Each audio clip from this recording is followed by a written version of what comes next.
فأنا ناصح لإخواني بالصدع بالحق تبيض وجوههم. السكوت في مسألة الحزبية يضرها، فاصدع بما تؤمر وأعرض عن المشركين. سلامي على دماج ورجالها والشيخ يحيى ودار العلم يا سعد بانيها. بسم الله الرحمن الرحيم. الحمد لله حمدا كثيرا طيبا مباركا فيه كما يحب ربنا ويرضى.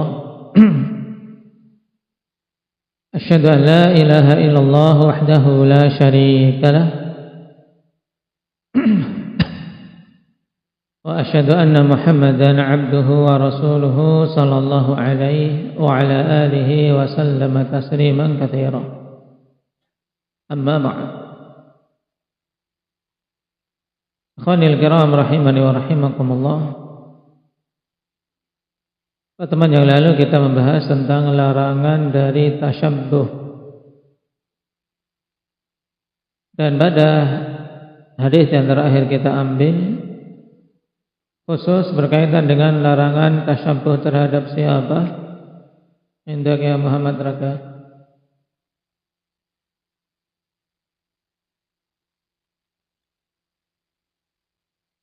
Tentang laki-laki tasyabbuh terhadap perempuan dan sebaliknya, perempuan tasyabbuh terhadap laki-laki. Dan perbuatan ini, laki-laki menyerupai perempuan atau perempuan menyerupai laki-laki, hukumnya apa, Yusuf? Hukumnya apa? Termasuk dalam dosa besar. Apa ancamannya, Raihan? Diancam dengan laknat. Laknat Rasulullah sallallahu alaihi wasallam. Berarti didoakan untuk jauh dari rahmat. Karena makna dari laknat adalah at-tardu wal ib'adu an rahmatillah, yaitu mengusir dan menjauhkan dari rahmat Allah Subhanahu wa ta'ala. Sehingga seseorang atau suatu kelompok atau suatu kaum apabila telah terlaknat, maka mereka jauh dari rahmat Allah Subhanahu wa ta'ala. Dan ini alamat kebinasaan, alamat kehancuran. Karena hamba-hamba ini bisa mendapatkan kebaikan ketika Allah Subhanahu wa ta'ala berikan rahmat kepadanya. Makanya kita diperintahkan untuk menjauhi perkara-perkara yang dilaknat dan perbuatan-perbuatan terlaknat. Di antaranya laki-laki menyerupai perempuan maupun sebaliknya. Mana yang lebih parah? Laki-laki menyerupai perempuan atau perempuan menyerupai laki-laki, Abdullah?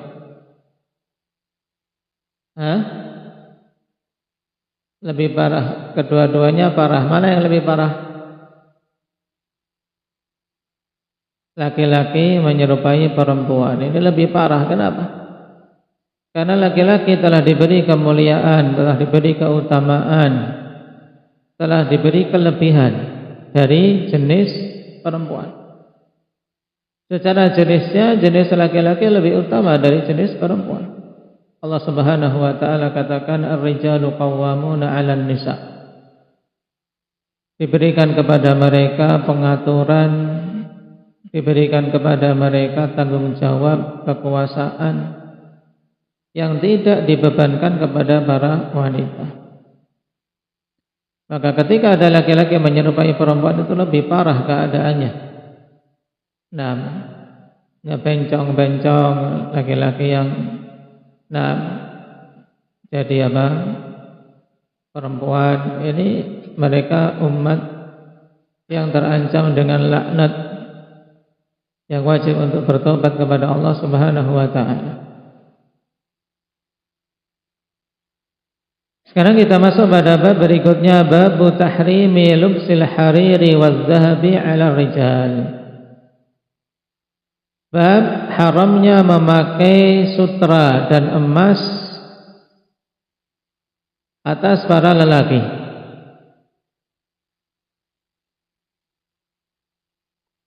Setelah kita lewati hukum dasar, hukum asal dalam masalah pakaian, itu adalah apa?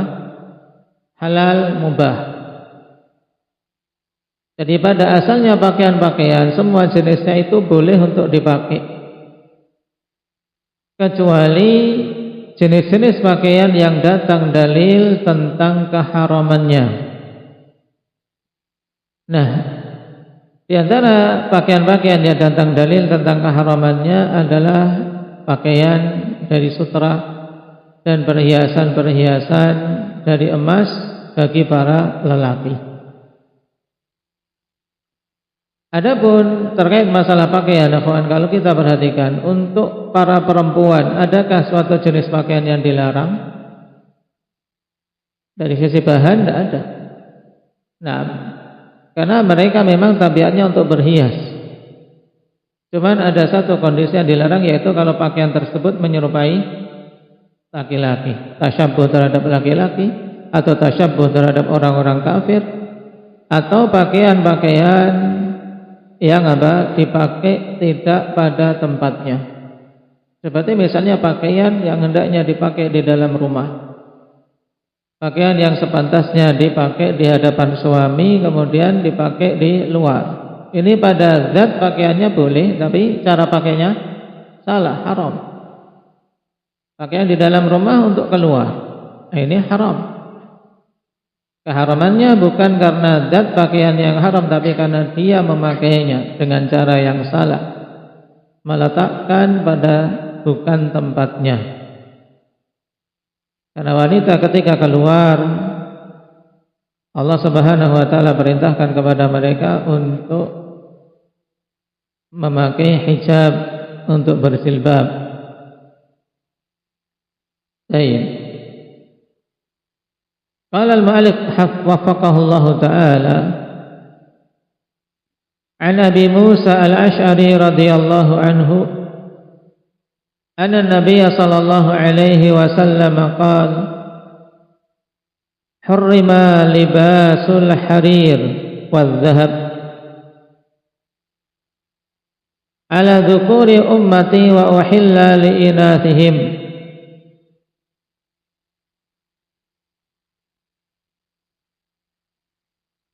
Hadis rawahu Tirmidzi wa sahahu Al-Albani rahimahullahu taala. Dari Abi Musa Al-Ash'ari radhiyallahu anhu, seorang sahabat yang mulia, salah satu sahabat yang terkenal dengan Al-Qur'annya. Kenapa? Karena Allah Subhanahu wa taala berikan kepada beliau suara yang bagus, sehingga bacaan Al-Qur'annya bacaan yang sangat bagus, dipuji oleh Nabi sallallahu alaihi wasallam. Laqad u'tita mizmaran min mazamiri ali Daud. Engkau telah diberi pita-pita suara dari pita-pita suara keluarga Daud. Nah, merdu dalam membacanya. Dan penting untuk setiap muslim berupaya untuk menikmati bacaan Al-Qur'annya sendiri. Naam, dan berupaya untuk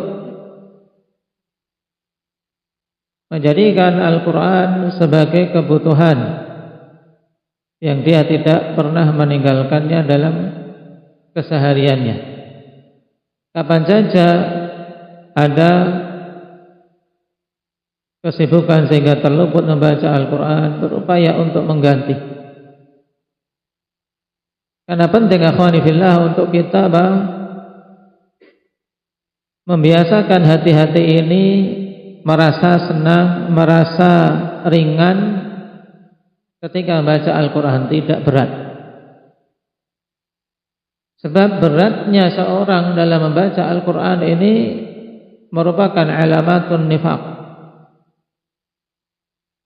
merupakan salah satu tanda-tanda dari orang-orang munafik. Makanya dikatakan oleh salaf kita Alhamdulillah bahwa orang-orang munafik ini kalau membaca Al-Quran mereka merasa sangat berat. Sampai-sampai dikatakan oleh Abul Jauza rahimahullah ta'ala sebagaimana dalam Hilyatul Awliya, naqlul hijarati ahwanu indal munafiqi min qiraatil Qur'an. Mindah batu itu lebih ringan di sisi orang munafik daripada membaca Al-Quran. Kalau disuruh pilih kamu ngangkut batu sama suruh duduk baca Al-Quran, orang-orang munafik ini mending ngangkut batu. Ya, mengangkut batu, memindahkan batu daripada baca Al-Quran. Maka ini penting untuk kita telusuri hati-hati kita. Kalau kita baca Al-Quran kok rasanya berat, tapi kalau pekerjaan-pekerjaan yang lain yang membutuhkan energi besar, ini ringan. Ini harus kita perbaiki diri. Ada hal yang salah pada diri. Ada sesuatu yang butuh dibersihkan di hatiku. Agar apa? Agar kita merasa senang, tenteram dengan qiraatul Quran. Sebagaimana diungkapkan oleh Amirul Mukminin Utsman radhiyallahu anhu, "Lau tahurat qulubuna ma syabi'na min kitabillah ay min qiraatil Quran." Seandainya hati-hati kita ini bersih, kita tidak akan pernah puas dari membaca Al-Quran. Kenapa? Karena setiap kita berhenti ingin menambah untuk membacanya lagi, ingin menambah membacanya lagi. Ini yang hendaknya kita wujudkan. Kalau Al-Quran keadaannya di sisi kita sudah seperti ini, maka ini alamat kebaikan. Ya, sampai kita menjadi kaum yang telah diberi anugerah besar tapi malah meninggalkannya. Al-Quran ini anugerah besar bagi kita.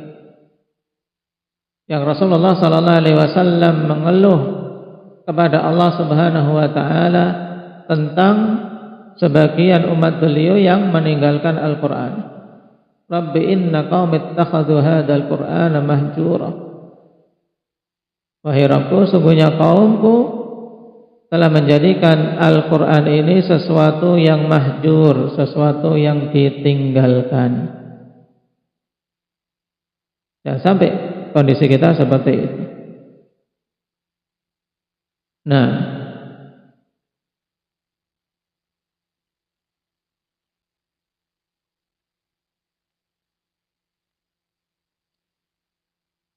dari Abi Musa al-Asy'ari radhiyallahu anhu, ya kita bicara tentang Abu Musa al-Asy'ari, nama beliau siapa? Abdullah bin Qais radhiyallahu anhu.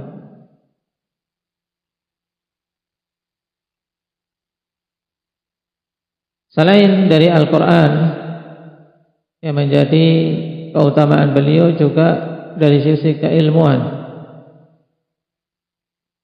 Karena Nabi SAW utus beliau bersama Mu'ad ke Yaman untuk berdakwah.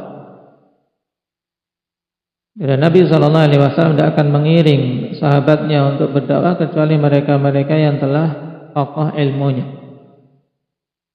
Karena syarat dakwah adalah memiliki ilmu. Qul hadhihi sabili ad'u ila Allah ala basirah. Katakan wahai Nabi, ini jalanku, aku menyeru kepada Allah Subhanahu wa taala di atas ilmu.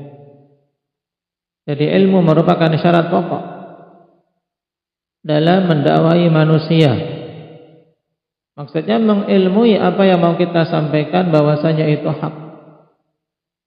Bukan hanya sekedar modal pintar orasi, pintar bertutur kata, pintar menyusun kalimat. Sebagaimana banyak manusia pada zaman sekarang tampil di media-media, banyak berbagai macam juru-juru dakwah Tapi ketika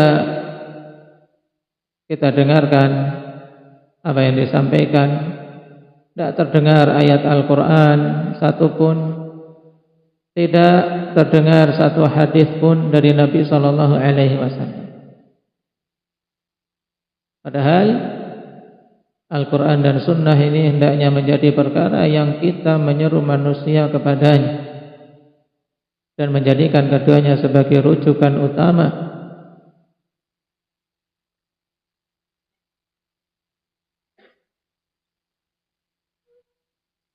Nabi SAW bersabda dalam hadis kita ini, "Hurrima libasul hariri wal dhahab." Diharamkan pakaian dari harir. Apa makna harir? Indaka Arif. Sutra. Wal dhahabi dan emas. Diharamkan atas siapa? Ala dzukuri ummati, atas laki-laki dari kalangan umatku. Wa uhilla li'inathihim, dan dihalalkan untuk perempuan-perempuan dari kalangan umatku. Hadis dikeluarkan oleh Imam At-Tirmidzi dan disahihkan oleh Asy-Syaikh Al-Albani rahimahullahu taala.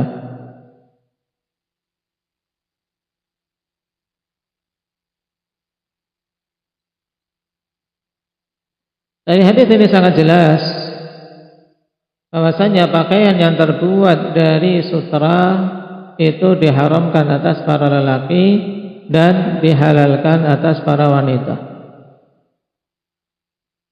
Kemudian perlu diketahui di sana ada kondisi yang para ulama ijma' sepakat, dan di sana ada yang terjadi khilaf. Yang disepakati oleh para ulama haramnya ikhwan yaitu apabila harirnya murni, pakaian sutra tersebut murni. Nah, baik. Jadi pakaian dari sutra murni itu terjadi ijma', dikutip ijma' oleh Ibnu Abdul Bar dan yang lainnya. Apabila sutranya murni, maka itu haram atas laki-laki dan boleh atas perempuan. Baik.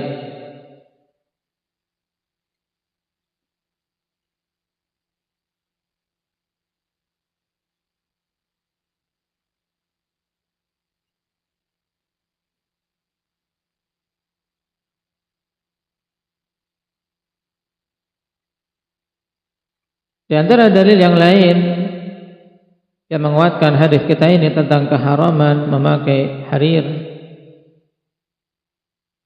yaitu hadis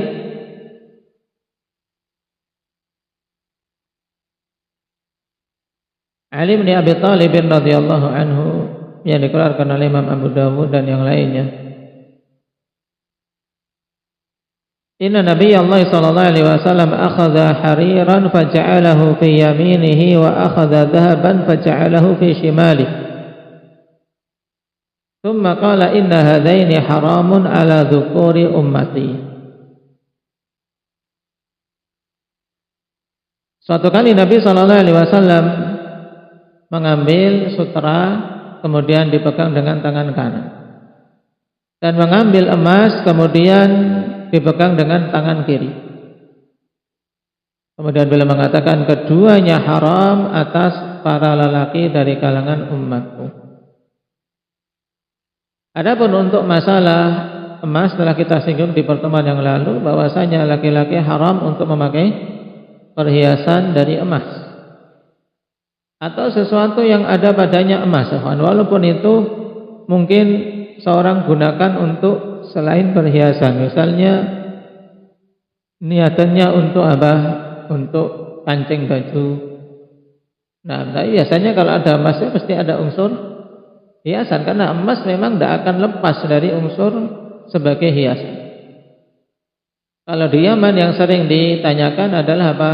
Untuk pegangan jambiyah, yaitu pegangan jambia itu semacam apa? Kayak pisau yang biasa diletakkan di sabuk sebagai hiasan. Mereka untuk bagian pegangannya kan macam-macam ornamennya.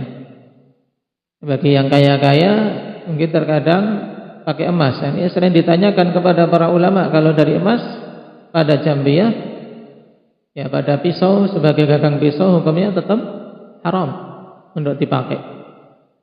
Nah, demikian pula cincin akik yang ada sepuhan emasnya. Taib. Walaupun itu tidak 24 karat, misalnya cuma 10 karat. Nah, kemudian ada emas 8 karat. Kapan saja ada unsur emasnya, maka wajib bagi seorang laki-laki untuk menjauhinya. Nah, taib. Dan ini dari masa ke masa kita lihat para pemuda-pemuda terkadang karena mengikut gaya orang-orang kafir, demikian pula mengikut gaya hedon untuk menunjukkan kemewahan, akhirnya apa, ikut-ikutan pakai kalung emas, menganggap itu trendy, padahal itu keharaman. Haram secara nas, tidak boleh juga haram dari unsur lain. Kenapa? Karena tasyabuh dengan wanita. Tasyabuh dengan wanita, menyerupai wanita yang memakai perhiasan-perhiasan dari emas. Dikecualikan akhwan, para ulama mengatakan boleh terkait masalah emas kalau itu digunakan untuk sesuatu yang apa? Sifatnya menghilangkan darar. Seperti misalnya gigi. Nah, seorang giginya copot, kemudian dicoba dengan bahan-bahan yang lain, tidak ada yang bisa cocok dengannya, dengan gusinya, dengan kecuali dari emas. Maka kemudian dibuatlah gigi dari emas. Boleh tidak laki-laki pakai gigi dari emas? Kalau kasusnya seperti ini maka boleh, tapi setelah bahan-bahan yang lain tidak memungkinkan untuk dipasang. Nah, makanya para fuqaha menyebutkan seandainya meninggal punya gigi emas, boleh tidak dicopot? Dia punya gigi dari emas, meninggal. Kalau dicopot berarti apa? Menyakiti mayit. Ya, kita ketika memandikan mayit, akhwan, tidak boleh ada bagian-bagian yang kita potong. Kalau sudah, makanya di antara sunnah ketika seorang sakit, sudah sakit parah, dia hampir merasa ini sudah dekat dengan ajal, untuk apa? Bersih-bersih, potong kuku, cukur bulu-bulu. Ini di antara hal yang disunahkan ketika sakit parah. Kenapa? Karena nanti ketika meninggal, ya sudah tidak dipotong lagi, tidak dicukur lagi. Nah, taib. Yang rajih akhwani fillah, ketika seorang memandikan, ya sudah biarin sebagaimana keadaannya dari sisi kuku, rambut. Cuman kita merapikan saja. Rambut dirapikan, kuku dibersihkan, tapi tidak dipotong. Nah, sekarang kalau gigi emas ini gimana gigi emas? Gimana Ali? Dicabut? Iman-iman? Sayang? Taib. Nah, ini yang menjadi sisi pandang para ulama, kalau dicabut menyakiti mayit. Kalau nggak dicabut itu adalah harta. Nah, taib. Maka boleh untuk dicabut karena itu menjadi warisan. Itu dihitung masuk kategori warisan. Kalau itu dari gigi emas.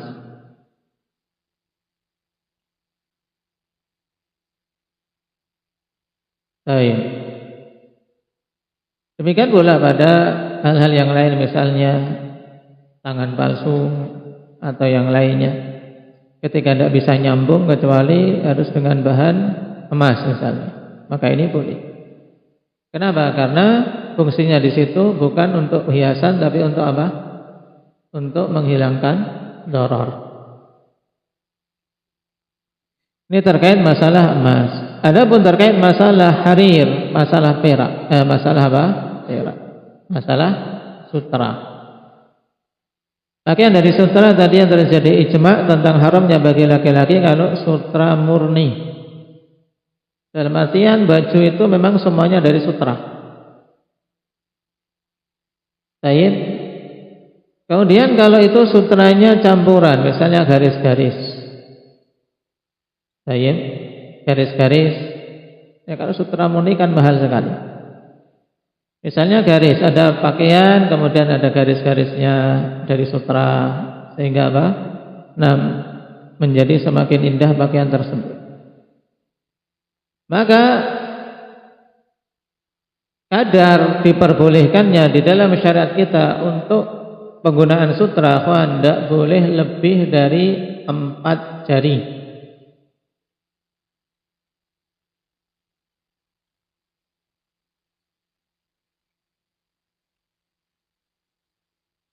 Sebagaimana hal ini datang riwayat dari Suwaid bin Ghafalah anna Umar bin Al-Khattab radhiyallahu anhu khataba bil jabiyah faqala naha Nabiyullah sallallahu alaihi wasallam an lubsil harir illa mawdi'a isba'ain aw thalathin aw arba'in.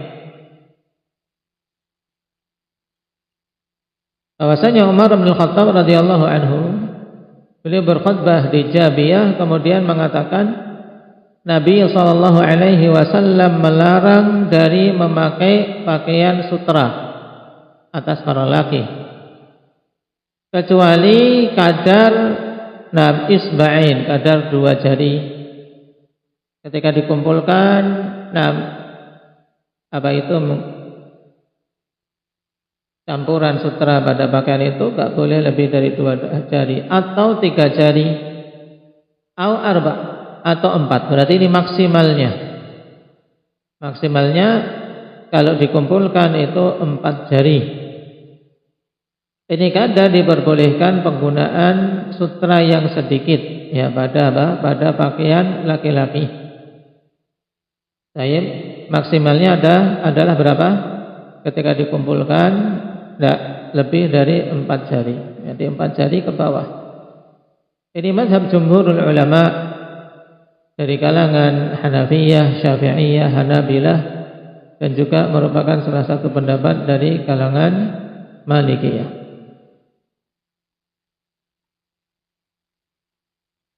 Juga di sana ada kondisi yang diperbolehkan seorang laki-laki memakai sutra ketika ada hajah berupa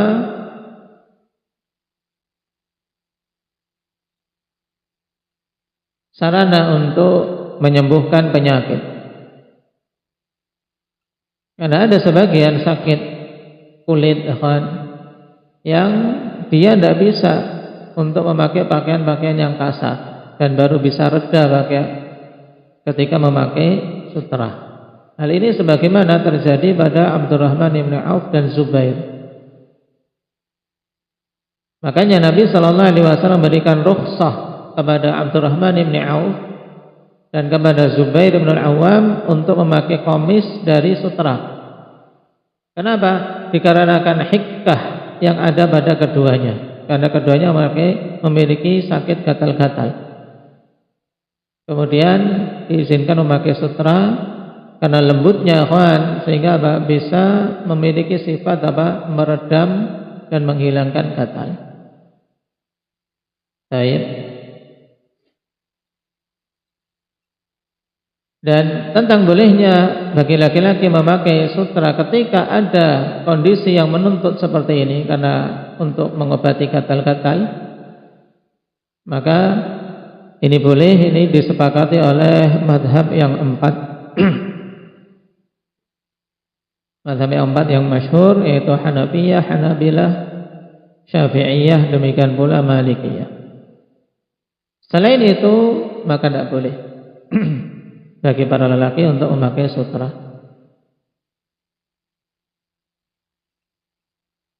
Adapun bagi para wanita bebas, ya. Apakah sutra itu murni atau sutra itu campuran, itu diperbolehkan selama dipakainya pada tempat-tempat yang memang dia diperbolehkan menampilkan perhiasan. Karena pakaian sutra jelas pakaian yang merupakan zinah, bahkan itu termasuk di antara sebagus-bagus zinah, sebagus-bagus pakaian. Makanya tidak diperbolehkan untuk memakai sutra ketika dia keluar, karena akan menimbulkan fitnah. Ini bagi para wanita.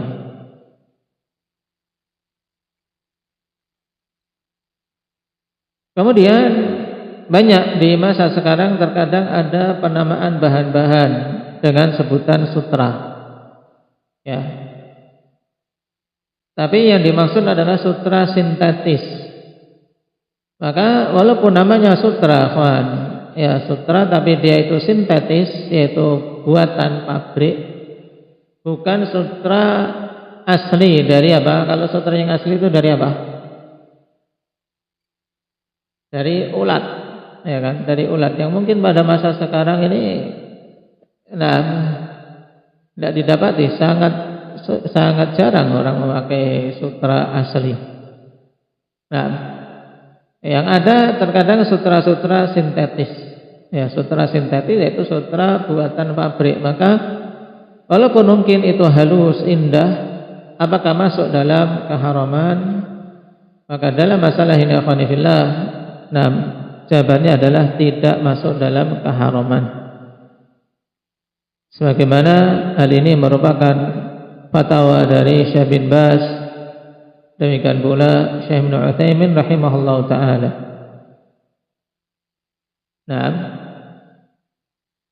Syekh Ibnu Utsaimin rahimahullahu taala dalam Syarhul Mumti' mengatakan, wa yuhramu thiyabu haririn khalisah. Wal muradu bil hariri huna al harirut tabi'i dunas sina'i. Diharamkan memakai pakaian sutra murni.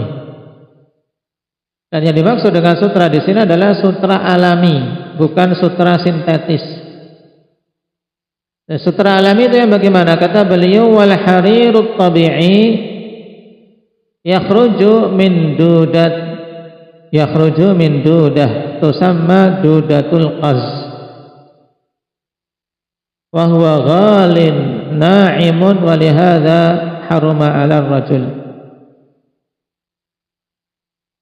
Sutra yang alami ini keluar dari apa? Ulat yang dinamakan dengan ulat qaz dalam bahasa Arab. Dudatul qaz. Kalau dalam bahasa kita ya ulat sutra. Bahasa Arabnya qaz, al-qaz. Dan ini jenis sutra yang sangat mahal dan sangat nyaman, sangat lembut. Makanya diharamkan atas para lelaki, karena tidak pantas laki-laki itu lembut-lembut. Laki-laki kok lemah gemulai, ini tidak pantas. Baik. Amal harirus sinai, kata beliau di tempat yang lain, amal harirus sinai alladhi laysa bitabi'i fa innahu la yahrum 'ala ar-rajul.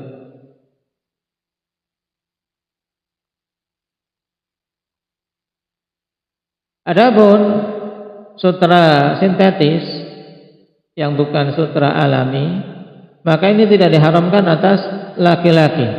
Cuma di sini ada nasihat penting, kawan. Dari sisi haram atau halal, maka tidak haram atas laki-laki. Cuma dinasihatkan oleh Syekh Ibnu Utsaimin, walakin yanbaghi lil insani alla yalbasah li'annahu qad yash'uru bimuyu'atin wa hubbit taraf wa hubbin lit taraf wa hadha qad yadkhulu fil israf aw qad yadkhulu fi ma yakunu bihi al fitnah fal bu'du anhu aula wa in kana jaizan. Beliau nasihatkan untuk apa? Tidak sepantasnya laki-laki memakainya. Kenapa? Karena bisa apa? Bisa menjadikan dia apa? Menjadi memiliki sifat muyu'ah. Laki-laki kok tadi? Laki-laki lemah gemulai, pakaiannya yang lembut-lembut, yang ini. Kemudian pakaian itu punya pengaruh. Punya pengaruh. pakaiannya lembut, ya pakaian halus-halus seperti sutra ini, ya seorang ketika memakainya dikhawatirkan laki-laki akhirnya apa? Sifat kelelakiannya akan menurun. Ya, yang sifat tegas, sifat kepemimpinan menjadi apa? Melemah. Hanya condong tadi kepada sifat kewanita-wanitaan. Baik, jalannya pun mulai lenggak-lenggok karena ingin apa?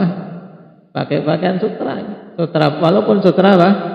Sintetis, tapi sutra sintetis itu terkadang juga yang bagus ya hampir menyerupai sutra. Sisi lembutnya.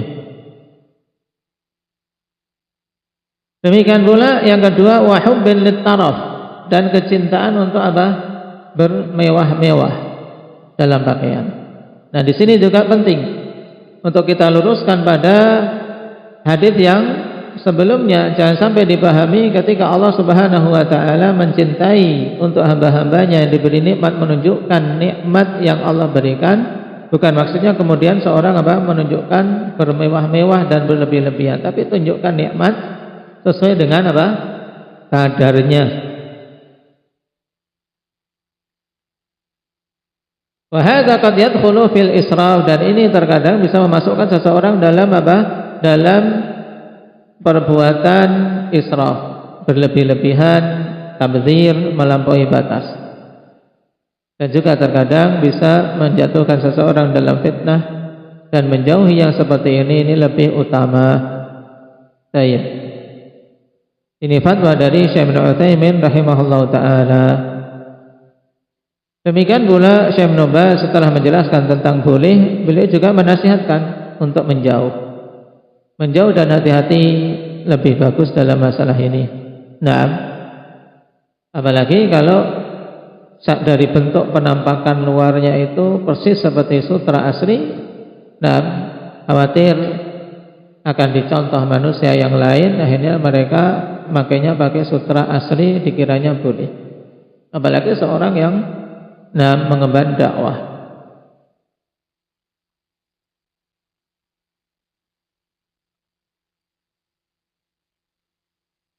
Baik. Tapi kalau kita bicara tentang hukum asal, maka hukum asalnya boleh.